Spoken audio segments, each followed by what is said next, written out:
Hello, my dear friends.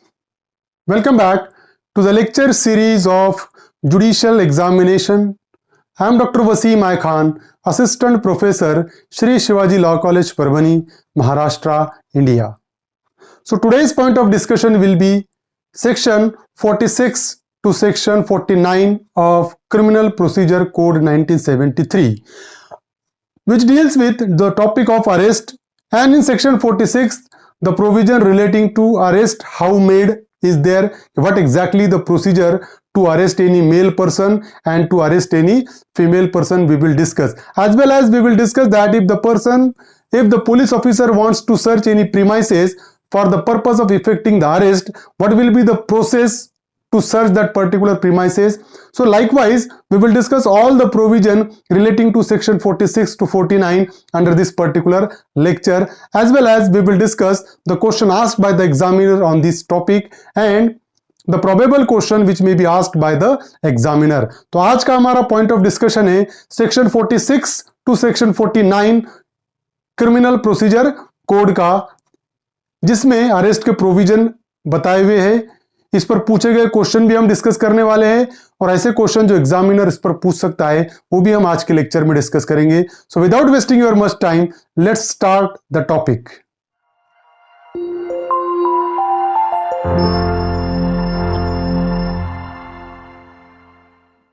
Arrest section 46 to 49 of Criminal Procedure Code.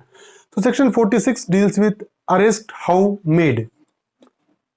So in making an arrest, the police officer shall not touch or confine the body of the persons to be arrested if he submit himself to the custody of police officer. Suppose if the accused submit himself to the custody of police officer, then there is no need to touch the body of accused person. अगर accused ने खुद को police के custody में सौंप दिया तो arrest करने के लिए accused के बॉडी को टच करना जरूरी नहीं है। Then if the persons to be arrested fails to submit himself to the custody of police, then police can touch the body of the offender. Suppose if the accused person fails to submit himself to the custody of police officer, suppose if the police officer says you are under arrest, and if the accused person fails to submit himself to the custody of police officer, under such a circumstances, police officer can touch the body of accused person. अगर police you are under arrest कहती है कि हम तुम्हें हिरासत में लेते हैं, और ये कहने के बाद भी अगर अक्यूज्ड खुद को पुलिस के कस्टडी में नहीं सौंपता है, उस सिचुएशन में पुलिस उसके बॉडी को टच कर सकती है उसको अरेस्ट करने के लिए। Then if such person forcibly resists or attempts to evade the arrest, such police officer may use all means necessary to effect the arrest. Suppose if the accused person resists the arrest and if he is trying to evade from the arrest, under such a circumstances, police officer is having a power to use a force for the purpose of effecting arrest. अगर accused person resist कर रहा है arrest को और भागने की कोशिश कर रहा है, उस सिचुएशन में पुलिस ऑफिसर उसको अरेस्ट करने के लिए फोर्स भी अप्लाई कर सकता है। Then if a female is to be arrested, if practicable, she should be arrested by lady constable. अगर फीमेल को अरेस्ट करना है तो फीमेल को प्रैक्टिकेबल अगर है तो उसको कोई दूसरी लेडीज कांस्टेबल ही अरेस्ट करेगी। Then in absence of a lady constable, police officer may arrest the female offender but he cannot touch her body. Suppose if there is no lady constable, in absence of lady constable, any male police officer can arrest a female but he cannot touch the body of that particular female offender. तो अगर कोई lady constable नहीं है, उस situation में male police officer female offender को arrest कर सकता है, लेकिन अरेस्ट करते वक्त male police officer female offender के बॉडी को टच नहीं कर सकता। Then nothing in this section gives a right to cause the death of a person who is not accused of an offense punishable with death or with imprisonment for life. अगर accused ने ऐसा offence किया जिसमें death penalty नहीं है, life imprisonment नहीं है, तो ऐसे ऑफेंडर को अरेस्ट करने के लिए उसकी जान नहीं ले सकता पुलिस ऑफिसर। मतलब इनडायरेक्टली हम ये कह सकते हैं कि अगर कोई पर्सन ने ऐसा ऑफेंस किया जिसमें डेथ पेनल्टी और लाइफ इंप्रिजनमेंट है, तो ऐसे ऑफेंडर को अरेस्ट करने के लिए उसकी जान तक ले सकती है पुलिस ऑफिसर, उसकी डेथ कॉज कर सकते हैं पुलिस ऑफिसर। अभी देखिए no woman shall be arrested after sunset and before sunrise. ये जनरल रूल है कि किसी भी फीमेल को आफ्टर सनसेट यानी सूरज डूबने से सूरज निकलने तक रात में अरेस्ट नहीं किया जा सकता। That is a general rule. But where such exceptional circumstances exist, the woman police officer shall, by making a written report, obtain the prior permission of the judicial magistrate of first class.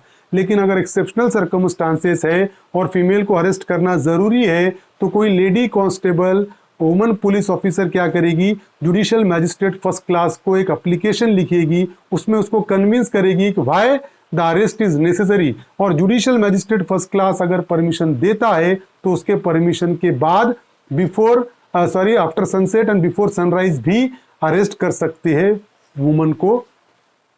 ये concept है। Now in case Birendra Kumar Rai versus Union of India, it was held that arrest need not be by handcuffing the person and it can also be complete by spoken words if the person submits to custody। यहां पर यह कहा है कि arrest के लिए हथकड़ी पहनाना जरूरी नहीं है, अगर बाय वर्ड्स अगर वो खुद को सौंपता है पुलिस के कस्टडी में तो सफिशिएंट है, अरेस्ट कंप्लीट हो जाएगा। नाउ सेक्शन 47 है, search of place entered by person to be arrested. अब यहां पर है, an occupier of the house is under a duty to afford to the people all the facilities to search the house for the purpose of making arrest. Suppose if the police wants to arrest any accused person and police is having a doubt that that particular accused is in the premises of any person, then such police officer is having a power to search that premises। अगर police को लगता है कि accused किसी premises में छुपा बैठा है तो उस प्रीमाइसेस को सर्च करने का पावर पुलिस ऑफिसर को है अरेस्ट करने के लिए। पुलिस ऑफिसर उस प्रीमाइसेस के ओनर को कहेंगे कि we want to search that premises, कि हम ये प्रीमाइसेस को सर्च करना चाहते हैं, और वो ओनर की ड्यूटी रहेगी पुलिस को सपोर्ट करने की।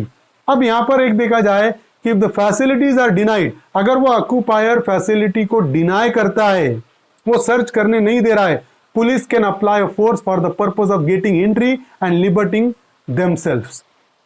तो पुलिस क्या कर सकती है, सर्च करने के लिए फोर्स भी अप्लाई कर सकती है, फोर्स भी यूज कर सकती है। नाउ अब दूसरी सिचुएशन ऐसी है कि फॉर एग्जांपल जिस प्रीमाइसेस को सर्च करना है, अगर वो प्रीमाइसेस की जो ओनर है अगर कोई लेडी है या कोई पर्दानशी वुमन है, तो उस सिचुएशन में पुलिस ऑफिसर उस लेडी को बाहर निकलने की पूरी अपॉर्चुनिटी देंगे, और पूरी अपॉर्चुनिटी प्रोवाइड करने के बाद ही पुलिस ऑफिसर उस प्रीमाइसेस को सर्च करेंगे। सेक्शन 47 ये कहता है कि किसी अक्यूज्ड को अरेस्ट करने के लिए पुलिस ऑफिसर किसी प्रीमाइसेस को सर्च कर सकते हैं, और वो ओनर की, वो प्रीमाइसेस के ओनर की ड्यूटी रहेगी पुलिस ऑफिसर को सपोर्ट करने की। Now section 48, pursuit of offender into other jurisdiction. अब यहां पर बताया हुआ है कि पुलिस ऑफिसर में for the purpose of arresting without warrant any person whom he is authorized to arrest pursue such a person into any place in India. So for the purpose of effecting the arrest of any accused person, police officer can pursue that offender within the territory of India। अगर किसी person को accused को arrest करना है तो police officer उसका पीछा India में कहीं पर भी कर सकती है और वहां पर जाके उसको अरेस्ट कर सकती है as per provision of section 48। Now section 49, no unnecessary restraint. So the person arrested shall not be subjected to more restraint than is necessary to prevent his escape। अगर हम देखें क्रिमिनल प्रोसीजर कोड में कहीं पर भी hand coughing का word use किया हुआ नहीं है, पर सेक्शन 49 ये कहता है नो अननेसेसरी रेस्ट्रेंट। रेस्ट्रेंट किसको बोलेंगे, hand coughing is one kind of restaurant.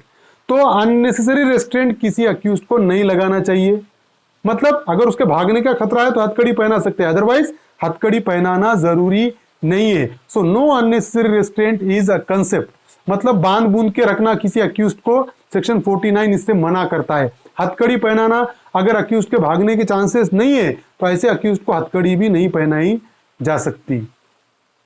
आप सेक्शन 46 टू 49 पे क्वेश्चन जो पूछा गया 2015 में महाराष्ट्र जुडिशियल एग्जामिनेशन में पूछा गया क्वेश्चन है, how can an arrest be made by a police officer?